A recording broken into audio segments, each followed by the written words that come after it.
Hey everyone, so once upon a time there was a character action game developed by a Japanese company based on an American movie, and that game was called Clash of the Titans, and I actually really enjoyed playing it. It had a lot of fun ideas, and they all flowed together well, and it seemed like a perfect candidate for Let's Play, but for some reason it wasn't. I just couldn't do it. But I would recommend playing the game because it is really fun, in spite of what everyone else says, and if you understand the combat systems, which are admittedly a little weird for the genre, then you'll probably enjoy it. I certainly did. It's a good game. Play it for yourself sometime if you're interested in character action titles. And enjoy this first video of the unfinished Let's Play, I guess. It's a good game. Sorry I didn't finish recording it. In the beginning, there were the Titans. From these primal giants came 3 sons: Zeus, Poseidon, and Hades. They were different, beautiful, ambitious. The 3 brothers rose against their brutal parents. The Titans were strong, but Zeus was cunning. He convinced Hades to sacrifice a part of himself to create a beast that could defeat their parents. Ripping it from his very flesh, Hades gave birth to an unspeakable horror, the Kraken. The beast tore through the Titans, handing victory to its masters. The 3 brothers drew lots to divide the conquered world, but Zeus rigged the game.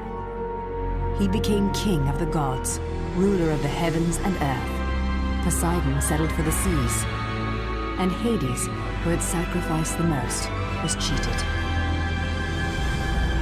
He was left alone to rule the underworld in darkness, in pain.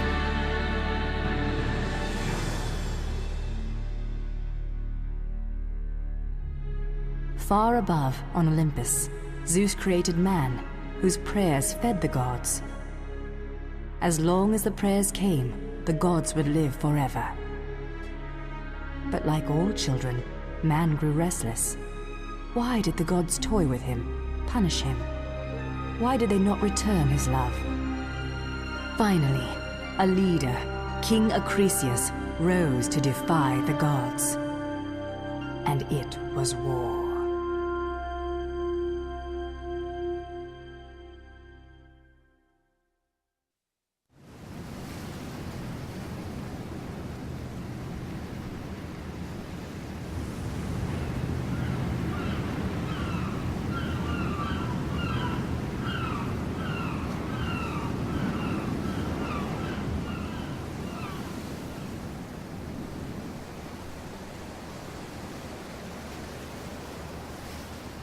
Good morning, Perseus. Can you go check up on your father? He should be near the docks. Are we setting sail today, Mother? The seas are to be calm today, but there are no boats on the water. Something must be wrong. They're probably just repairing the nets. I'll go and check. Take this with you. I have a bad feeling. Something that always struck me about the early parts of this game are how childlike Perseus acts, and I always wondered if that was an intentional part of his character or not. Anyway, before we get on this hack and slash journey, we're going to have to change the lock-on function. Now, hold is normally where I would want any lock-on function, but we're going to go to switch because this game's lock-on is a bit awkward otherwise. For me, at least.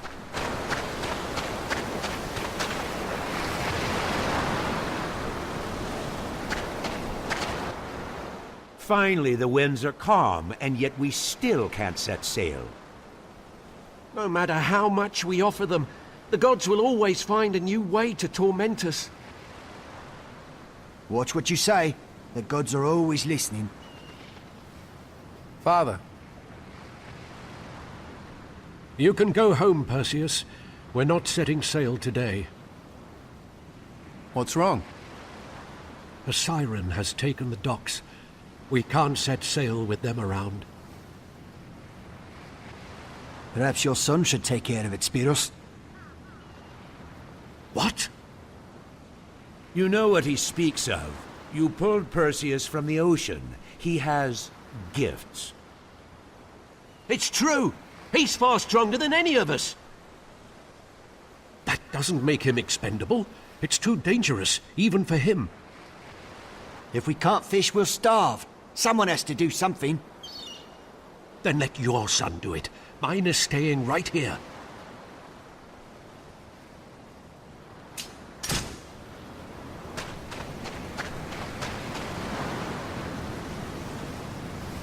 Perseus, where do you think you're going? Think about Tekla, father. How long can she go on eating beans and watery soup? She shouldn't have to live like this. I know. But if something happened to you, I'd never forgive myself.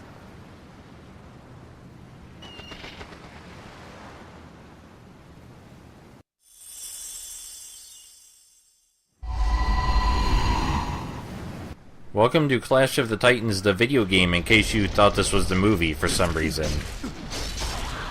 We have basic light and heavy attacks, and our 3 heavy attack combo is more than enough to take out these basic skeletons.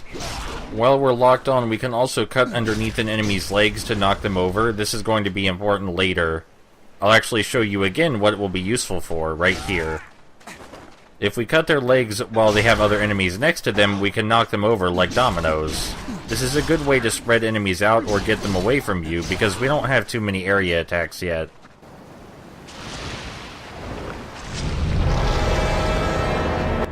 This is, as you might have been able to guess, the siren that we're after. Now, the game says we need to press right trigger to activate an emergency evasion, but you better know that as a dodge roll. As the game is trying to tell us again, we can also use the dodge roll to recover if we're knocked over. Now, the siren's main deal is that if we hit her too much, she teleports away. Just curls up in a ball of water and teleports somewhere else. If we rush over to her as soon as she's done teleporting, then she'll teleport again without ever attacking us. The way I like to get this done is with one heavy attack combo and then wail on her with light attacks while she starts to teleport. The dangerous thing about her is that our lock-on is not infinite, and we lose our lock-on when she teleports, so we need to manually find her again after she teleports away. And if she teleports too far, she'll actually get to activate her attack before we can strike her. Her attack in this case is just to shoot water missiles at us, which are easily evaded with that dodge roll we just learned about. Of course, since this is a very early enemy with a very simple attack, we can also just run around her water missiles, but you can't do that with everything in the game.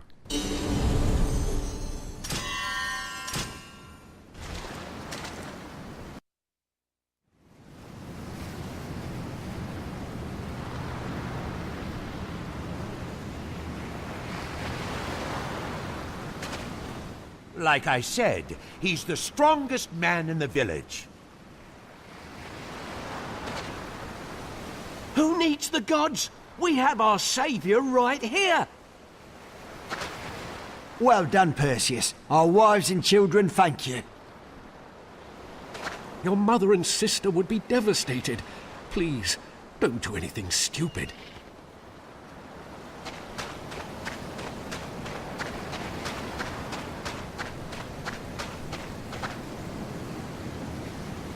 How did things go at the docks? It looks like we'll be able to set sail. Ah, that's wonderful. Where's Tekla? The wreath I made is missing. She must have gone up to the mountain to pay tribute to Zeus. To the mountain? I told her not to go there by herself. I hope she returns before dark. Please don't get mad at her. Unlike your father, she has faith in the gods. I mean, sure, that's one thing, but why didn't you go with her? You're her mother, after all. Or better yet, why didn't she wait for me to get back? There's so many ways this could have been avoided. So this is a mechanical owl. I didn't watch the movie, so I don't know if there's a mechanical owl in it, but in the game it lets us save our progress.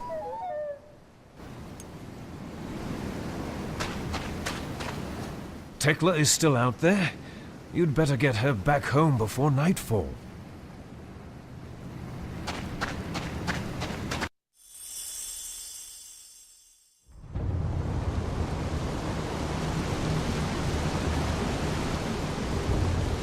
Alright, time for some more good old hack and slashing. If the combat system seems really simple to you right now, I urge you to be patient with it, because this is far from everything the game has to offer. But for now, we know how to deal with these skeletons.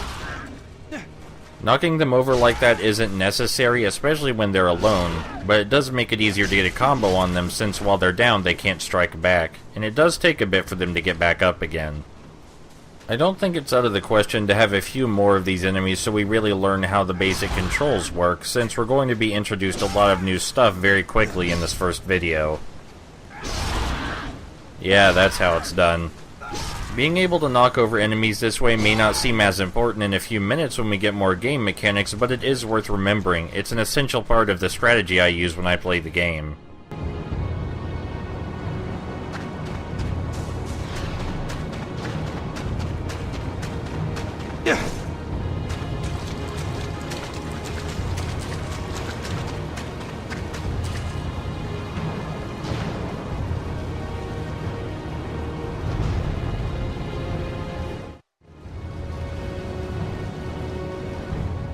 Perseus!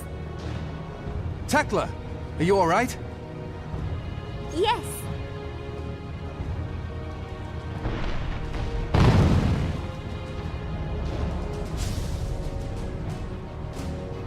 Something feels very wrong here.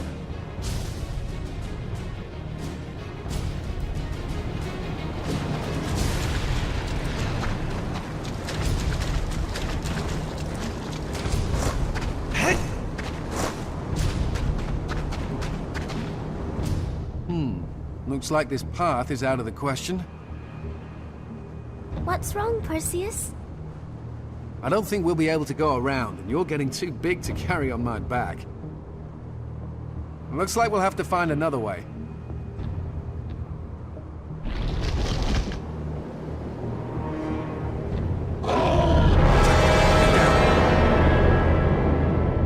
So if you look at that big hammer and you think, man, I wish I had a big hammer, well now's your lucky day, because after we deal enough damage to an enemy, we're able to steal their weapon. You'll know when it's safe to steal because the enemy will turn orange and a big L1 button prompt will appear on screen. It's very hard to miss. The in-game term for stealing weapons is a sub-weapon seize. And we can seize weapons from almost every enemy in the game, even some of those without weapons. Now the seize takes place in the form of a QuickTime event.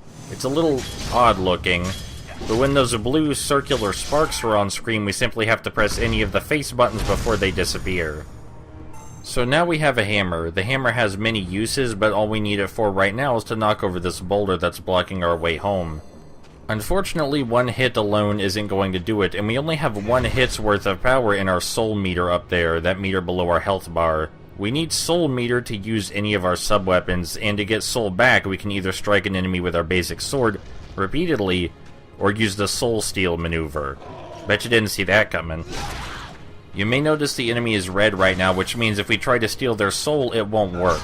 We have to damage an enemy enough that it turns blue, and then we can take some of their soul. We press R1 to take their soul, but if we don't take it all at once, they'll just get back up and try to attack us. Knocking them over before we try to steal their soul is advisable, because that way they can't counterattack. The easiest way to steal their entire soul at a time is to wait until they're flashing orange. Then if you use the soul steal, you're almost guaranteed to get them all in one go. Now that we have more soul energy, we can afford more swings with our hammer. Let's hurry home.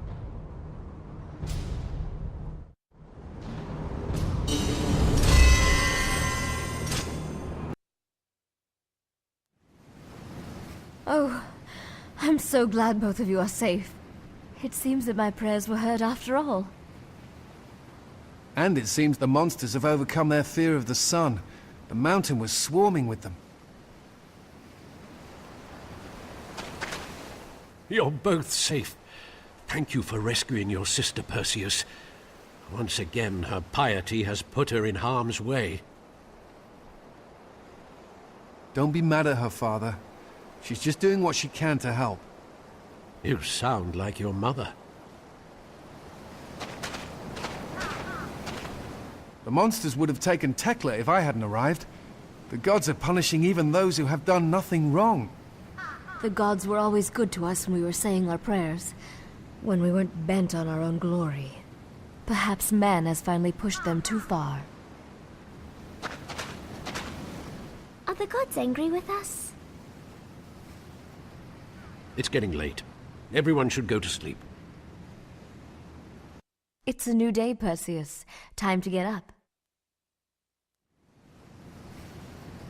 Good morning, Perseus. Good morning, Mother. Huh? What's this? Why are there soldiers in a place like this? It looks like he's a soldier from Argos. Argos? Aren't they the people who are acting against the gods? That's right. I hear that there are colossus being taken down everywhere. I wonder if they are intending to do something on the mountain. Be careful. Try not to get too close to them.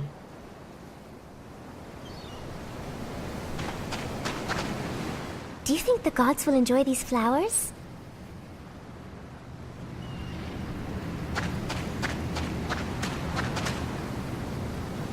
Hey, Perseus. What you got there? Just something I picked off a monster. Really? Then that could be a gift. Gift? Yes, at least that's what my father used to say.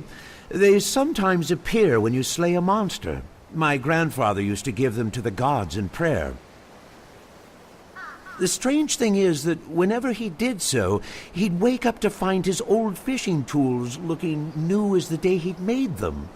He'd pull in a fat catch as well. The gods rewarded him for his gift. That's the story I heard. Anyway, probably no use in giving them anything now.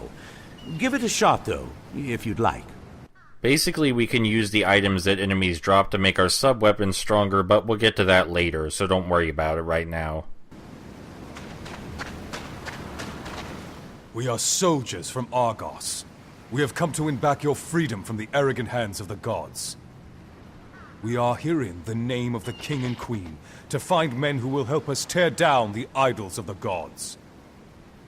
You must have some warriors on this island. Anyone who lends a hand for freedom will be granted months' worth of rations for his family. You! What do you say?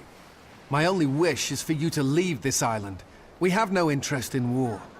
Continuing to worship the gods will only bring more misery. I hear that one of the villagers defeated the Siren. Quite an accomplishment for one man. Nobody benefits from such a war. This madness has to end. Your island isn't the only place that is suffering. Famine has spread across the entire kingdom. Monsters lurk in every shadow, striking us at will. The village is running out of food. This could be the only way for us to survive. Helping the soldiers who tore down the Colossus? You should just beg Zeus to punish you.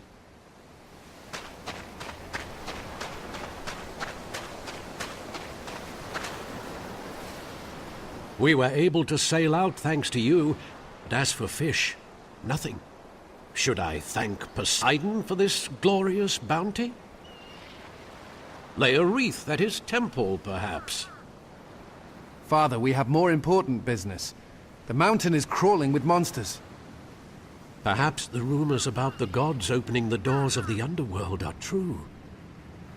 I knew this war would come to our island. The gods demand our prayers and give us nothing in return. Where are the fish? The gods have robbed us of our livelihood. And for what? A whim, some unknowable slight. Mother would say we should pray even harder for the gods' mercy. Prayers won't feed our family. One of these days, someone is going to have to take a stand. One day, someone will have to say, enough. Perseus, don't tell me you're going to be that someone. No, of course not. Good. You have nothing to prove to me.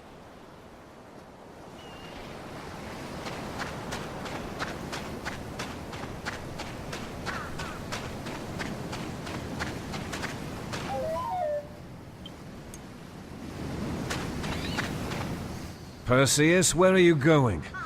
You're not going to help the soldiers, are you? Are you trying to anger the gods? I'm not gonna help them tear down any idols. But if they'll help us defeat the monsters, then isn't that what's best for the village? I suppose so.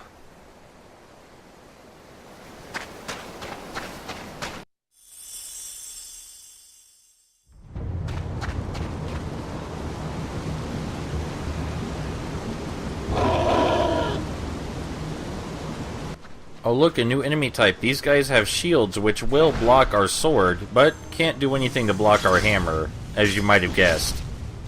As they do have a weapon, we're going to take it off their hands, but instead of the shield, we're taking a second sword. This gives us the dual sword sub-weapon, which enables us to do a fast combo by pressing circle when we have it equipped. Now isn't the best time to use it because our hammer works much better against these enemies, but we will find a use for the dual swords very soon.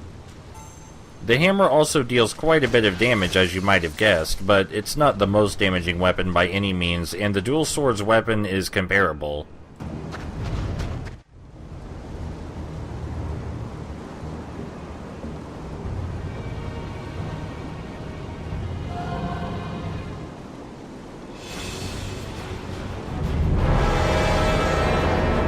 The game calls this guy a special enemy, but really he's just a normal enemy that's weak to one of our sub-weapons.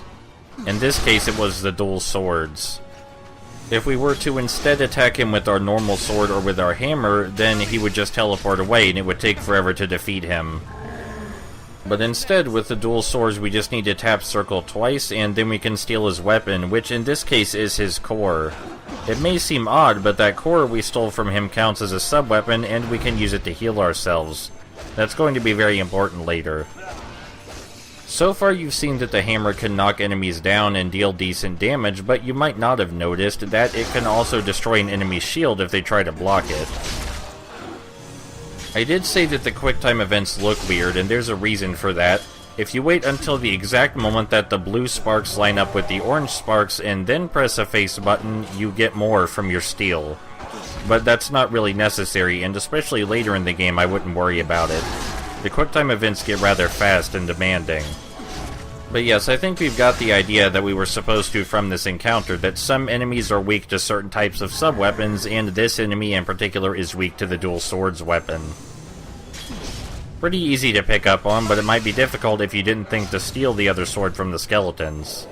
Speaking of which, you may notice me stealing the same weapon a lot even though we already have that weapon, and there's a reason for this. Each time we steal a weapon we already have, we get experience points that we can use to level up weapons of that same type.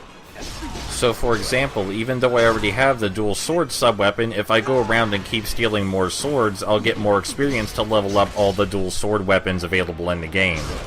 And if I go around stealing more hammers, I'll get more experience to level up the hammer weapons in the game. I think you get the idea. But there is yet still another reason to use the sub-weapon Seize, and that's because it makes the monster more likely to drop items. These items, as I said, we can use to upgrade our weapons and give it specific skills. Skills being new moves for the weapon. So yeah, there's significantly more to this game's combat system than first appears, and most of it is based on the sub-weapons.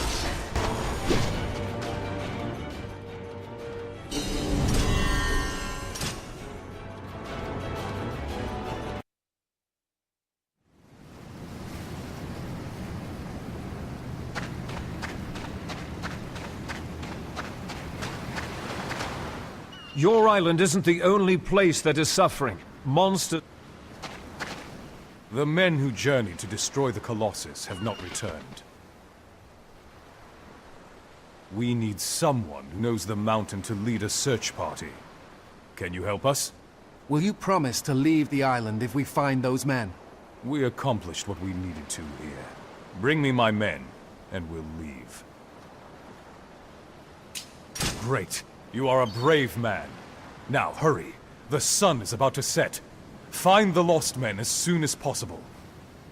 And if they're all dead, bring me proof. You aren't coming? If something happens to us, who will report to the king?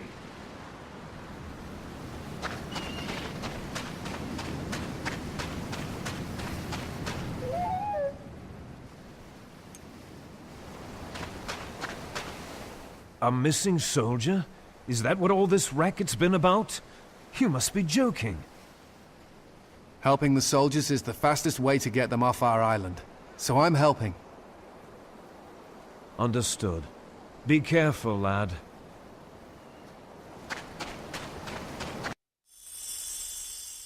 So of course we've already been in this area, I'm sure you recognize it, but this time we're going down a pathway that's been blocked off before. This is something the game will do frequently, is we'll be revisiting areas we've seen, only this time something will change or we'll take a different pathway. I understand how this could lead into criticisms of repetition, but personally it doesn't bother me, and I think it helps give the world a more coherent feeling. This is the pathway that was blocked before, and this is where we're going to find the soldiers. After a bit of adventuring, of course. An enemy with a hammer spawns right in the center next to several weaker enemies, so of course we're going to take him out first thing. The weaker enemies go down in a single swing of our hammer, so they're not much of a threat even if we don't go for this guy first, but it's still a better idea. You may have noticed that this game has a reasonably solid frame rate, but unfortunately it does have screen tearing. I think it hides the screen tearing a lot better than several other games I've played on the PS3, like Force Unleashed 2. That game was just a flush with screen tearing. The game is still teaching us new things, but this is a relatively minor one. To climb walls, we simply jump up on the stones and then use the control stick to direct where we want to climb. It's a very simple mechanic. It doesn't really have anything to do with the combat. This isn't Tron Evolution where the combat mixes with the platforming or anything. Because even though Perseus can jump really high, he's not quite that agile. You may have noticed that in place of a 3-hit heavy combo, we can instead use our dual sword weapon to take out the skeletons much quicker, like this. So that's what I've been doing instead. It's not necessary, and it doesn't decrease the difficulty too much, but it is a quality of life improvement. If you want to deal with multiple enemies simultaneously, though, for now the hammer is our best bet. Not only does it knock them over, but it kills most weaker enemies immediately. If you ever find yourself getting lost in the levels in this game, as I have a few times, I recommend looking at the minimap. It's easy to forget that it exists, but the minimap does show every area you can possibly reach, so you'll know whether you're wasting your time or not really quickly. Right here is the biggest fight in the game so far. There's a bunch of skeletons and more will spawn as the fight goes on, so we're going to try and do some crowd control here to see if we can get the guy with the shield by himself. You may notice that this guy with the shield, he looks a bit different than his counterparts that we fought earlier, and there's a reason for that. It can be very easy to get our ass handed to us right here, because there are 2 hammer enemies and that new fellow with the sword on the side. He's taken 2 of our hammer shots, by the way, and hasn't gone down yet, so you know the enemies are getting tougher. I think it's safe to say that cleared up a lot of space, so now let's see if we can take care of this guy with the shield finally. You'll also be able to see right here that the hammer can even hit enemies behind us. So right now the hammer is our best option for dealing significant damage to multiple enemies, but we also don't want to use it in a big group because in case you haven't noticed, it does have a significant wind-up animation. If enemies hit us while we're swinging it, they usually won't knock us over, but they will still deal damage, so we need to be careful. You can definitely tank some hits in this game reasonably well, but the further you get in, the more difficult that becomes. Now that there are only 2 hammer enemies left, we're not really being threatened anymore at this point. We can basically just goof around and do whatever we want. And I want some more hammer experience points because we're going to need those in a bit. Not during this video, but in a bit. I do make the mistake of soul stealing a bit too much, I suppose because I really wanted to show you how it works and what it's useful for, but we have more than enough soul to make it through the rest of the level. There's only 1 more enemy encounter left. And in case you're wondering, the platforming is fine. There's nothing really wrong with it, and even if you fall down, you don't restart the level or anything. So you may have noticed we have a 4th sub-weapon equipped down there in the lower left, and that's because, as I was saying, these new guys with the shields with the fancy helmet, they actually drop a different kind of dual sword weapon. one with different attack stats and different abilities should we choose to upgrade it, but the animation looks the same. You should avoid being stubborn, by the way. While it's definitely okay to get really attached to certain types of sub-weapon, getting attached to singular sub-weapons is dangerous, because a new sub-weapon you pick up is almost guaranteed to be better for you than the last one, even if it does play a bit differently. In short, if you get a new hammer, stop using the old one.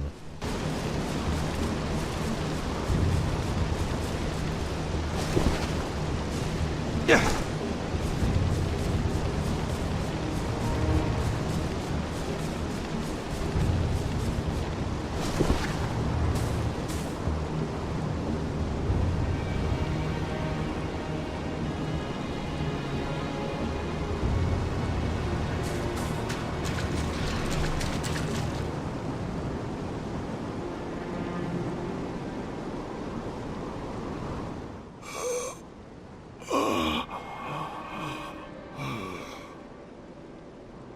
Are you the only one left?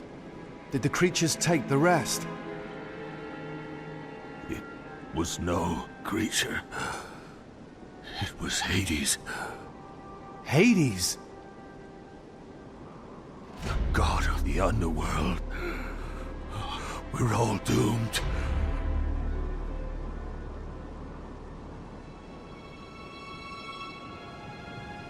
The village!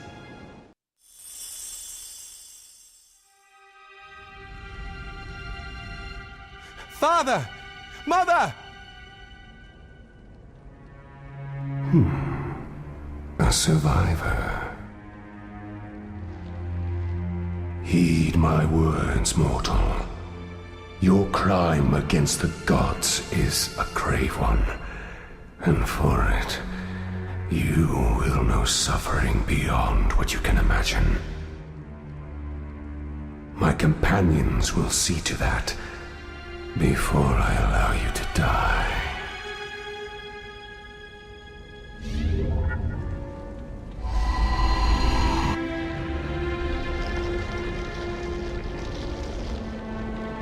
The game is going to teach us about yet another new mechanic, and it has a fancy name for it, but we're just going to call it the enemy spawner. Until we remove the enemy spawner, the enemies won't stop spawning, and we won't be able to leave the area. Each enemy spawner is weak to a different type of sub-weapon or attack. This one is weak to our hammer. Simple enough to deal with.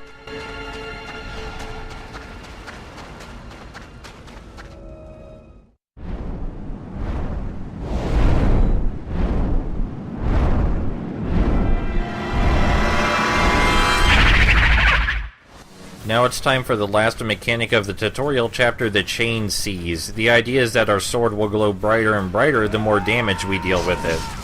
After it achieves maximum brightness, we can hold down R1 to use the Chain Seize, which sucks up the soul from everything in the immediate area.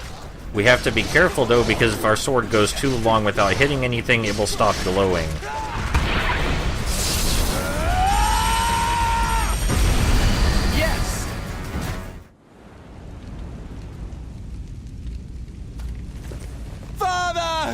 Mother!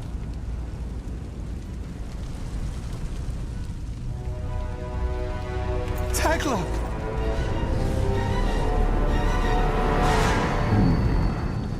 You're not like the other humans, are you? Something different courses through your veins. I see. What a place to find one of his descendants.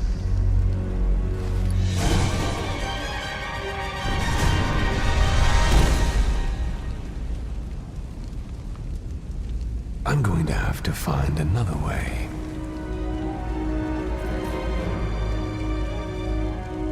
To deal with you.